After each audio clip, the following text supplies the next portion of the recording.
আপনার হায়াতের মালিক, আপনি রিজিকের মালিক, আপনি ইজ্জতের মালিক। ও আল্লাহ, জীবন ভর কত অন্যায় করেছি, আপনি রাগ করিয়া পানিও বন্ধ করেন নাই, আপনি বাতাস বন্ধ করেন নাই, বেইজ্জতির লানতের মালা গলায় দেন নাই। আজকে ভুল বুঝতে পেরেছি, আর কোনোদিন অপরাধের কাছে যাব না। নামাজ কত ছাড়লাম, আজকে থেকে ছাড়বো না। বেপরদায় চললাম, আজকে থেকে আর চলবো না। মা বাবার দোয়া নিয়ে চলবো, ওলামায়ে কেরামের পরামর্শ নিয়া নবীজির তরিকা মেনে চলবো। তওবা সবার কপালে নসিব হবে না। আল্লাহ যাদের কবুল করবেন তারা তওবা করবে।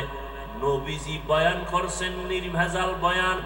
আবু জাহাল কালেমা পড়ে নাই, আর ওমরের মতো বান্দা নবীকে জবাই করতে আসিয়াও কালেমা পড়ে ফেলেছে। এই জমিনে আবু জাহালের মতো কিছু পাথরওয়ালা অন্তরের মালিক হাজারো বয়ান শুনে তওবা করবে না, বরং বাইরে গিয়া আরো সমালোচনা করে গুনাহ করবে। আর একদল ওমরের মেজাজওয়ালা মানুষ, এদের অন্তরের মধ্যে হঠাৎ যখন ভয় চলে আসবে, আরে আমি তো দুনিয়া চিরদিন থাকবো না, আজকে আমার মা বাবা ভাই বোন বাড়ি গাড়ি টাকা পয়সা যাই দেখি, মরণকালে সাদা কাফন ছাড়া কিছুই সঙ্গে যাবে না। ওই বাঁশবাগানে আমাকে রেখে সবাই চলে যাবে। ওই অন্ধকার কবরে গুনাহ নিয়ে গেলে দুই পার্শ্বের মাটির চাপ, ওই কবরে জাহান্নামের গরম, একটা বেতের বাড়ি সইতে পারি না, মশার কামড় সইতে পারি না। গুনাহ নিয়ে কবরে গেলে মাটির চাপ কেমনে সহ্য করব? এইভাবে চিন্তা করিয়া কত আল্লাহর বান্দা তওবা করে ফেলবে, চোখে পানি আসবে। ইমাম গজালি বিশ্ববরেণ্য দার্শনিক, বড় বুজুর্গ, বড় আল্লাহওয়ালা, বড় আলেম, তিনি বলেন প্রত্যেকটা সন্তানের জন্য প্রাথমিক শিক্ষিকা হলো তার মা। ও পর্দার আড়ালের আম্মা জানেরা, এই দুনিয়াতে যত ভালো ভালো সন্তান আছে সব হলো আপনাদের অবদানের কারণে।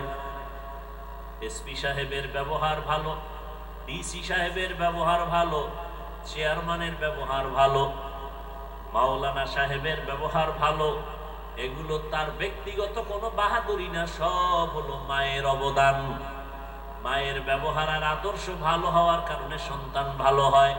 এরে আম্মা জান, আপনার সন্তানটাকে ডাক্তার বানাবেন, তবে আদর্শবান ডাক্তার বানায় যান। আপনার অবদানের কারণে সন্তান ভালো হবে, আপনার আখলাকের কারণে সন্তানের চরিত্র ভালো হবে।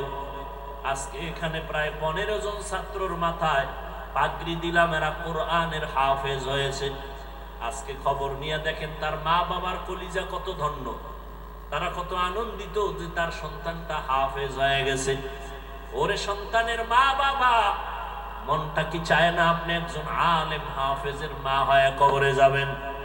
আপনি আলেম বানাইতে পারলে ভালো, না বানাইলে আপনি গুনাহ হবে না। তবে সন্তানটাকে আপনি আদর্শ একজন মানুষ বানায় যান। ডাক্তার বানাবেন, আল্লাহর কোরআন পড়ায় সুন্নত অনুযায়ী সন্তানটাকে যদি ডাক্তার বানায় যেতে পারেন, ওই সন্তান ডাক্তারি করবে, আবার কোরআন পড়িয়া মা বাবার জন্য ফাঁকে ফাঁকে দোয়া করবে, নামাজ পড়বে। দুনিয়ায় আপনার সুনাম ঠিক থাকবে, আখিরাতেও নাজাতের জরিয়া হয়ে যাবে। আজকে থেকে তওবা করেন। আল্লাহ তো তওবার দরজা খুলে রাখছেন। ও যুবক বাবারা, তওবা করো, মনেরে বুঝাও। তোমার মতো আমার মতো কত যুবক স্কুল কলেজে পড়িয়াও নামাজ ছাড়ে না, তুমি আমি পারবো না কেন? আজকে থেকে তওবা করো, আর মনে মনে বলো, আল্লাহ বুঝি তোমার আমার গুনার কারণে বেজার হয়ে গেছেন, এ কারণে তোমার চোখে পানি নাই, তওবার নিয়ত আসে না। মনেরে বুঝাইয়া রেডি হয়ে যাও, মনে মনে আল্লাহকে ডাকো, হে আল্লাহ, জীবনটা গুনায় কাটায় দিলাম, আমার গুনার খবর আমার মা বাবায় যদি জানতো, কেউ আমারে সম্মানের নজরে দেখতো না। আয় আল্লাহ, আপনি আমার গুনার খবর ভালো করে জানেন।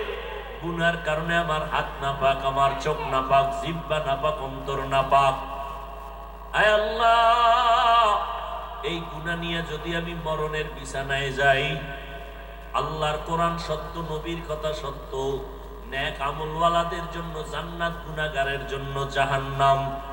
আল্লাহর কসম, 1500 বছর পর এই জমিনে দিয়ে